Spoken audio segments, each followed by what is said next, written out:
Jadikan aku indah yang kau pandang mulia, seturut karyamu di dalam hidupku. Ajarku berharap hanya kepadamu, taat dan setia kepadamu. Jadikan aku indah yang kau pandang mulia, seturut karyamu di dalam hidupku.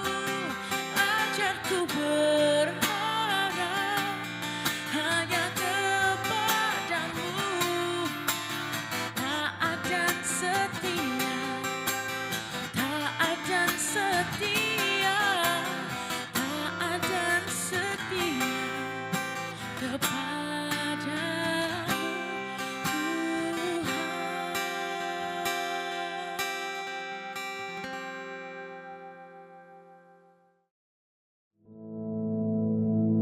Our Father, which art in heaven, hallowed be thy name. Thy kingdom come, thy will be done in earth as it is in heaven. Give us this day our daily bread, and forgive us our debts, as we forgive our debtors. And lead us not into temptation, but deliver us from evil. For thine is the kingdom, and the power, and the glory, forever.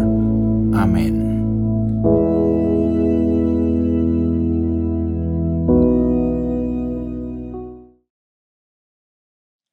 Haleluya, puji nama Tuhan, saudara sekalian.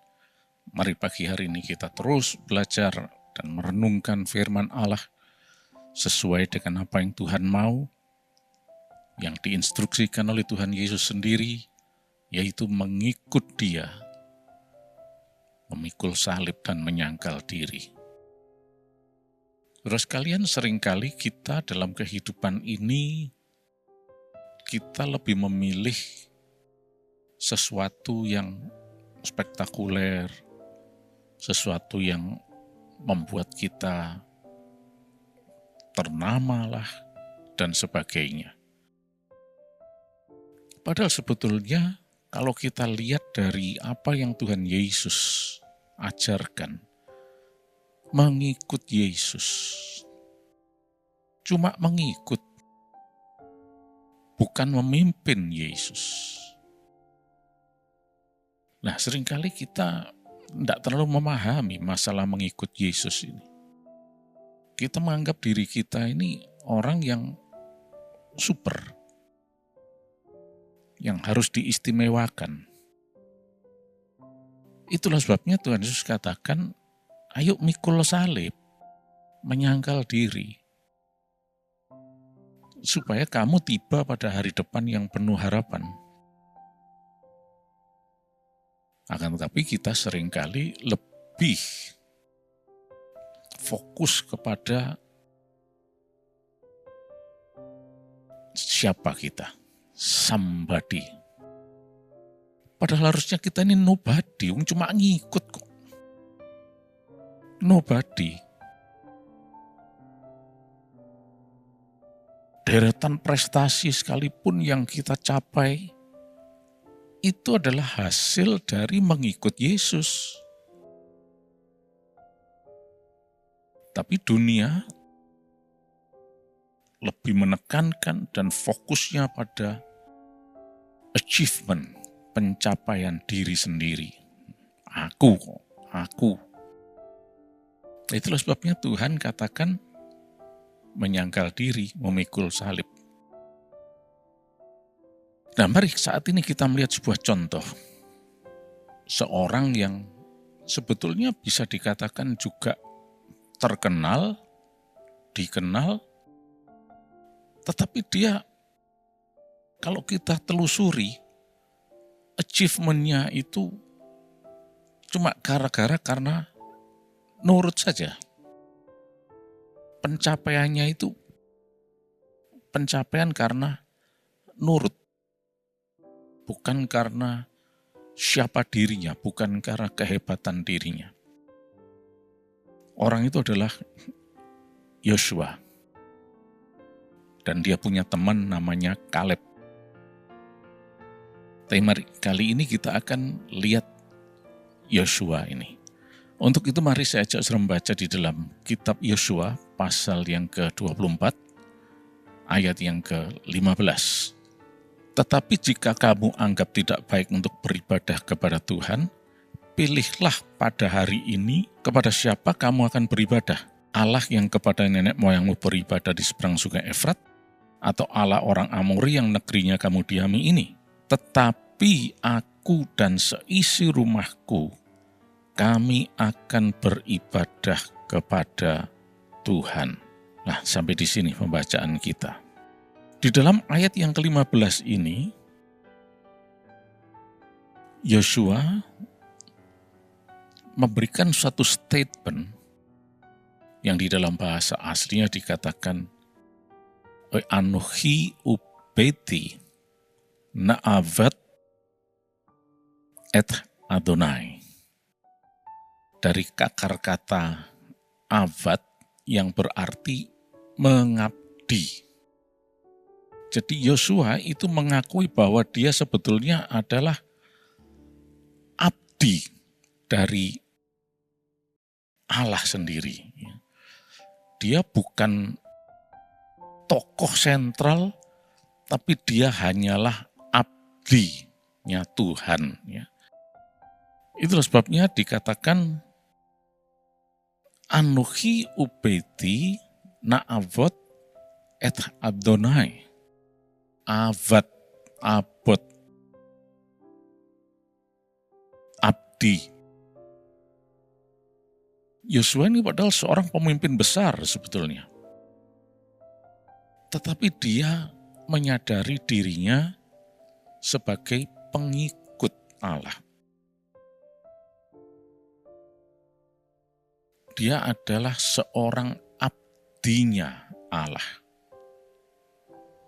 Oleh karena itu kalau kita baca, Yosua berhasil membawa masuk ke umat Israel ke tanah Kanaan dan sebagainya, kemenangannya. Sama sekali Yosua tidak menyatakan bahwa dirinya itu seorang yang super, tapi dia justru mengatakan, aku ini abdi, dan aku akan mengabdi kepada Allah seumur hidupku dan seisi rumahku.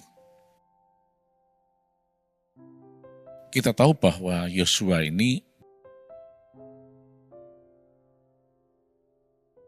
pertama-tama munculnya itu di Bilangan pasal 13. Dalam peristiwa 12 mata-mata yang dikirim untuk mengintai tanah Kanaan ketika Musa masih memimpin orang Israel. Mereka sudah berada di perbatasan, hendak masuk ke tanah Kanaan, seperti yang dijanjikan Tuhan setelah mereka dilepaskan dari Mesir. Dan kemudian Musa mengirim 12 pengintai. Yosua dan Kaleb termasuk dalam bilangan 12 orang ini. Tetapi apa yang terjadi? Setelah mereka kembali dari mengintai selama 40 hari di tanah Kanaan tersebut, ternyata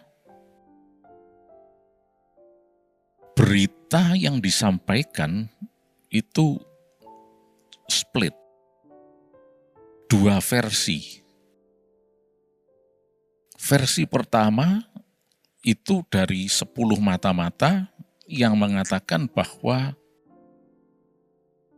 waduh, sana penduduknya raksasa, tidak mungkin kita bisa masuk ke tanah Kanaan itu. Tidak mungkin. Kita pasti kalah, dan sebagainya, dan sebagainya.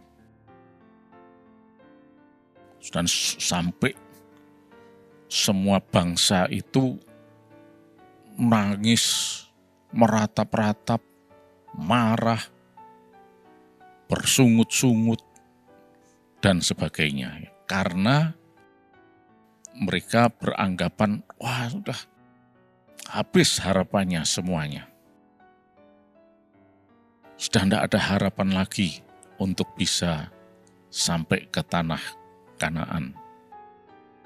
Tapi versi yang lainnya yang disampaikan oleh Yosua dan Kaleb mengatakan bahwa tidak usah khawatir, karena Tuhan sudah berjanji kok, maka kita pasti akan masuk ke tanah Kanaan.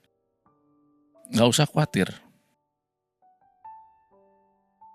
Nah, saudara lihat di sini, dua statement, dua berita ini yang tersplit ini, yang berbeda ini, membuat orang Israel ternyata lebih percaya kepada berita dari 10 orang mata-mata itu. Sampai akhirnya Tuhan harus menghukum mereka, ya, sehingga tidak ada satupun dari mereka yang nantinya akan masuk tanah Kanaan.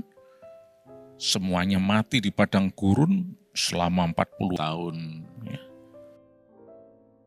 Kecuali yang masuk cuma Kaleb dan Yosua saja. Nah, itu bisa kita lihat di dalam Bilangan, ya, pasal yang ke-14 ayat yang ke-30, ya. Dikatakan di sana bahwasanya kamu tidak akan masuk ke negeri yang dengan mengangkat sumpah telah kujanjikan akan kuberi kamu diami, kecuali Kaleb bin Yefune dan Yosua bin Nun. Nah, ya. Jadi yang bisa masuk ke sana itu cuma 2 orang, Yosua dan Kaleb ini. Nah, kita lihat dari sejak awal Yosua itu berkomitmen untuk mengikuti instruksi Tuhan, mengikuti firman-Nya Tuhan. Ketika Tuhan mengatakan masuk tanah perjanjian, apapun itu, dia tidak pakai pikirannya sendiri, kemauannya sendiri, dia cuma nurut saja. Memang kalau kita lihat Yosua ini tidak terkenal dengan strategi tertentu lah, atau apapun. Nanti kalau kita lihat ketika Yosua dan orang Israel menyerang Yerikho, itu bukan dengan strateginya Yosua.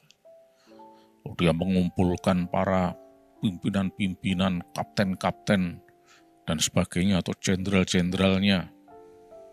Nanti kita begini ya, kita begini strategi kita untuk menyerang Yerikho, begini, begitu, dan seterusnya, dan seterusnya. Tidak ada. Tuhan cuma memerintahkan, kamu keliling selama 7 hari, dan tidak boleh bersuara apa-apa. Coba,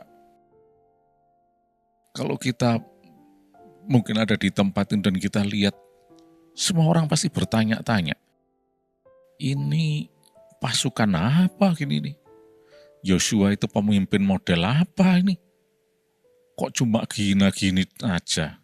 Nah, karena Yosua tahu bahwa dia cuma mengikut, dia cuma abdi. Dia tidak mau pakai akunya sendiri.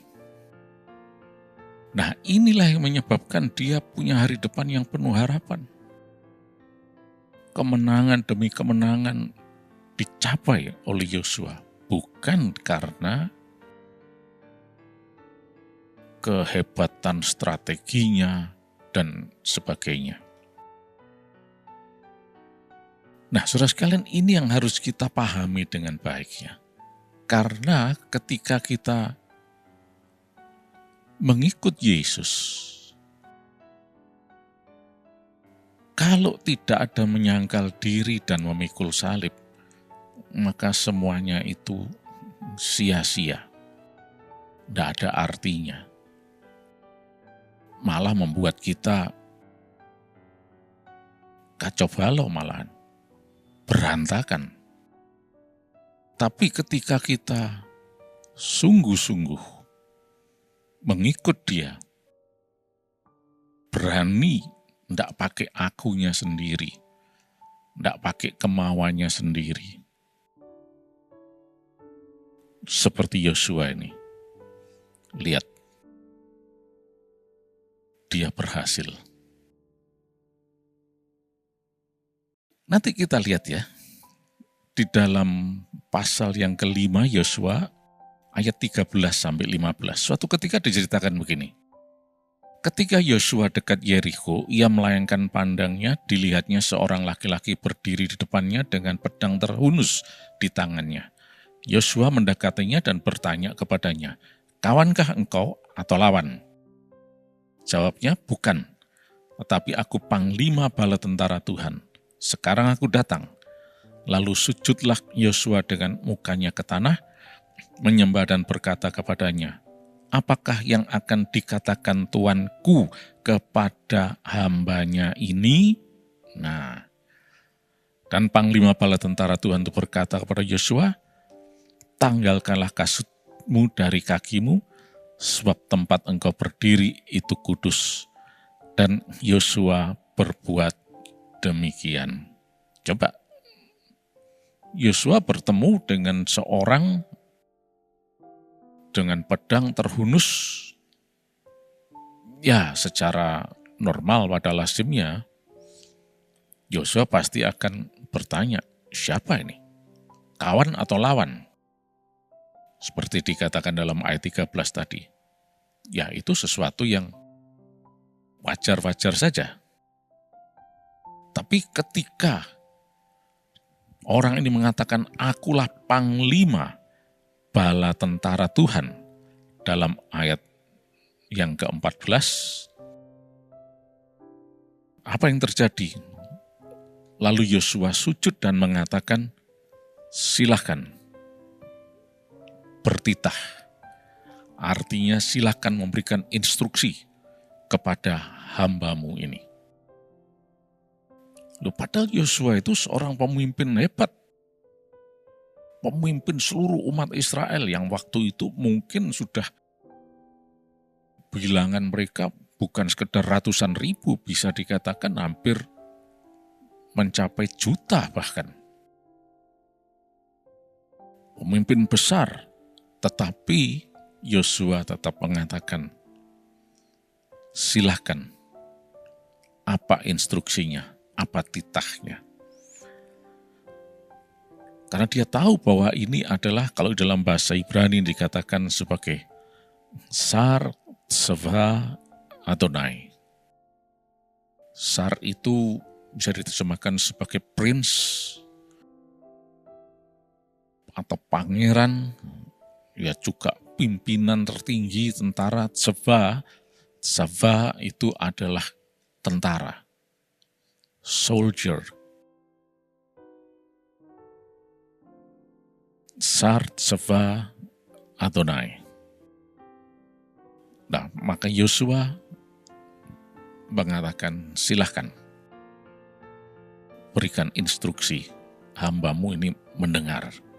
Nah, jadi saudara sekalian, kita lihat di sini bahwa memikul salib itu sebetulnya implikasinya sangat dalam sekali. Apa yang Yesus sampaikan mengenai memikul salib, menyangkal diri, mengikut Dia, itu sebetulnya bukan sesederhana yang seperti kita bayangkan. Waduh, ngikut Yesus, mikul salib lah, menyangkal diri, wah ini berat lah, begini, begitu, dan seterusnya. Berat kalau tidak nurut. Tapi kalau mau nurut, tidak berat. Karena justru kunci keberhasilan. Nah, itulah sebabnya Yosua ini dikenal sebagai seorang yang hebat, bukan karena siapa dirinya, bukan karena strateginya, bukan karena achievement-nya, apa yang dicapainya, tetapi karena dia menuruti instruksi Tuhan. Kalau kita telusuri Yosua ini seorang yang bisa dijadikan teladan dalam kehidupan kita ketika kita mengikut Yesus, memikul salib, dan menyangkal diri. Sebagaimana Yosua, dia mendapatkan keberhasilan yang begitu gemilang. Begitu juga kita. Tuhan sudah merencanakan hari depan yang penuh harapan untuk kita semua. Puji nama Tuhan. Terima kasih Yesus, sepanjang hari ini kami diberkati berkelimpahan. Kami sehat dan kami memuliakan Tuhan. Silakan Roh Kudus, Engkau memimpin kami. Kami akan taat kepadamu Tuhan. Dalam nama Yesus Kristus. Amin.